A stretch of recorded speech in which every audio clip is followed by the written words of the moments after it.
godt nulstiller. Niels, hvordan er den der nåleventil, den nulstiller, den hvorforstemmelse? Det gør den jo, fordi den kan lade olien passere på begge sider af den her nål. Fra det ene kammer over til det andet kammer. Og så sidder der en fjeder på bufferstemplet, på hver sin side af bufferstemplet. Så den vil jo presse. Den vil forsøge at opnå ligevægt. Og fordi at olien den kan komme på begge sider af den her nåleventil, så nulstiller systemet der om bagved.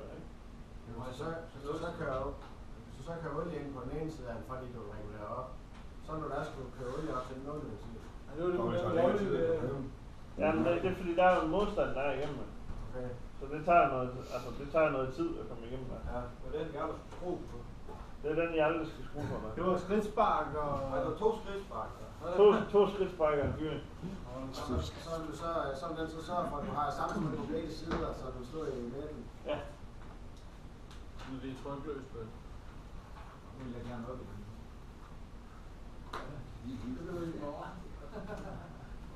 Det er jo bare fordi, der ikke var nok. Der var ikke nok...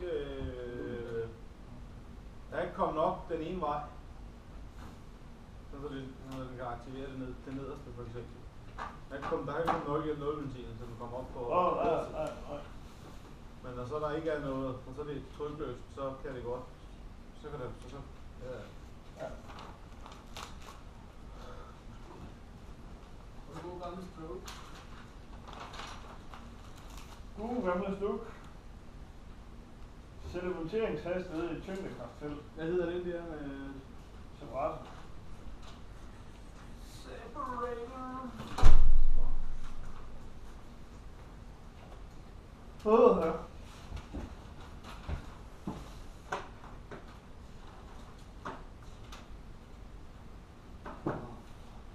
Nu I bestemmer jo, hvor meget mere vi skal køre. Du kommer aldrig hjem. Jeg har på kamera, det nu lige har sagt. Nu er det 15, når du starter med. Jo tyndere olie, jo hurtigere synker partiklerne. Det er stålsløg. Ja. Og det var det der med, at den her sedimenteringshastighed, den er afhængig af densitetsforskellen mellem en partikel og den væske, den er i. Og så diameteren på min på min partikel, og så selvfølgelig også viskositeten. Men den store, skal vi sige, det der er mest at sige, det er densitetsforskellen og så diameteren på partiklen. Og det vi kan gøre noget ved, det er densitetsforskellen. Hvad hed den der, du åbnede der? Densitet. Ja, altså hvor meget vejer en ting per rumenhed. Hvad hed den der, du åbnede der? Separator. Men hvad er det der en forskel? Er det ikke det samme olie, du har en sedimenteringshastighed på? Jo, men sedimentering, det er jo på mine partikler og så min olie. Hvis jeg varmer en partikel op, så udvider den sig måske ikke lige så meget, som min olie den gør. Så hvis min olie den udvider sig mere, ved at jeg varmer den 20 grader op, end min partikel den gør, så får jeg en større forskel i densitet. Hvor var det, jo tungere en olie, jo mindre densitet? Var det det, du sagde? Fordi vandlåsen skulle være større. Fordi der ikke var en stor forskel på vægten. Jo, det tror jeg, du har det. En lille til diesel, og så en stor til HFU. Har jeg skrevet. Hvad er tungest?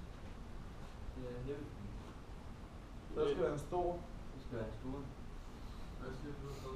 Nå. Det skal være en lille til. Ja, det er tykkere.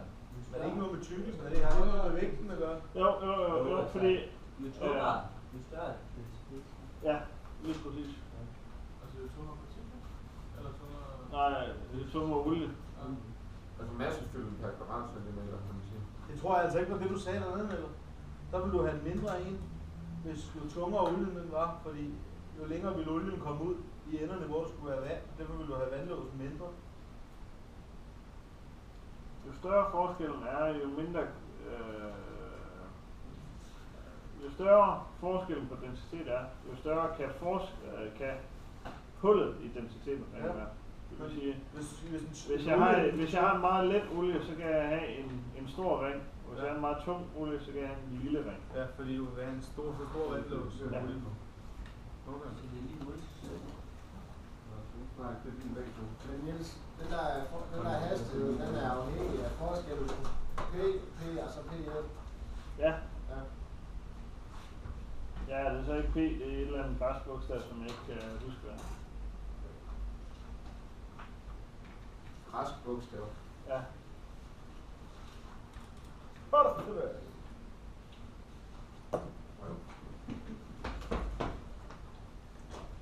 Cool. Men det er fordi, den er sejt for ham her. Vi skal have retten. Men det er ikke den samme smule klar. Det er bandord på polsk. Ja, ja. De er pisse sure, det var sådan. Det er derfor, vi godt kalder dem pulverklasse. Cool. Ham vil vi have med, han var sådan så helt vildt. No. Don't swear. No. I hate it. No. Nå! Så får jeg formeringen af en bremse. Ja, men det er jo ikke startet. Altså, jeg startede lidt inden i. Jeg tror, jeg startede på slide 6 eller 7. Nå! I en separator. Ja. Der slynger vi jo tingene ud. Så der er vi jo ikke længere i et gravitationsfelt, men så er vi i et tæt på Centrifugeringsfelt. centripetal kraft. Det har vi fandme heller ikke gættet. Prøv lige at... Ja. Centrifug eller separat, det er sammen. Ja og nej. Det kan man altså ikke sige, jeg har fået at vide det her. Det er det samme med ladeluftkøler, intercooler og topstyk. Ja, sådan, hvis man er lidt på 19, så er det ikke det samme. Hvis man er sådan lidt i daglig tale, så er det det samme. Same, but different. Godt syn. Det ligner vel hinanden. Maybe. Kan du godt se forskel på det? Det er ikke nødvendigvis udefra, nej. Nej, vel? Nej. Når jeg skiller dem, så kan jeg. Ja. Og det var, du sagde, at den der cylinderdæksel, den havde der noget. Ja. Det var med karmeaksel. Ja. Ligesom med stødstænger. Ja.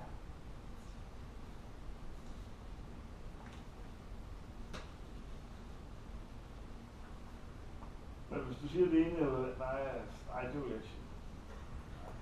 Jo, kom bare med, det er lige godt. Nej, især ikke når det er for vildt. Det der, det skal vi jo heller ikke have noget... det kommer så højst sandsynligt ikke som spørgsmål, når det der ikke til eksamen. Og det gør der.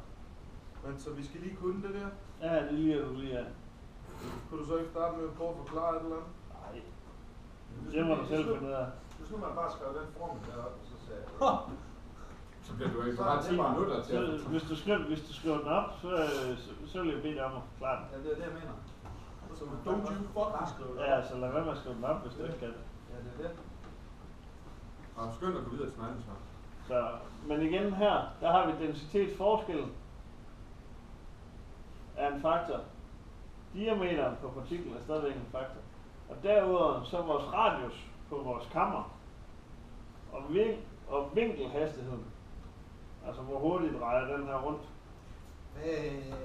X. X Ja. gange. Ikke? Nå, ja, okay. Slap nu. Det kunne man ikke sige. Vi skal passe på med at grine. Jeg kan sgu også prøve om det.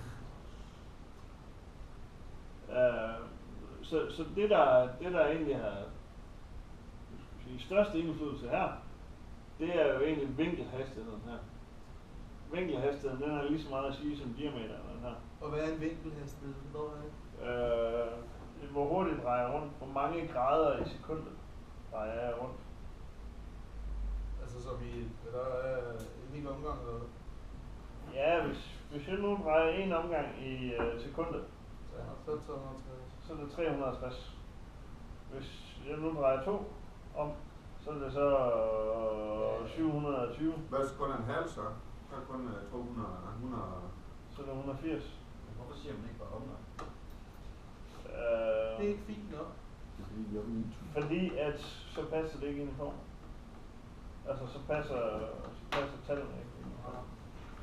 Det er diameteren, eller hvad? Det er diameter. På partiklen. Det er meget vigtigt at måle det. Men de er et eller andet helt sindssygt apparat, som overhovedet ikke findes. Hvad det er. Lasersyn. Ham der stroke der, han er bare... Og det er selvfølgelig en meter, der skal opgives. Kubikmeter. Så det bliver 0,00001 eller et eller andet, ikke?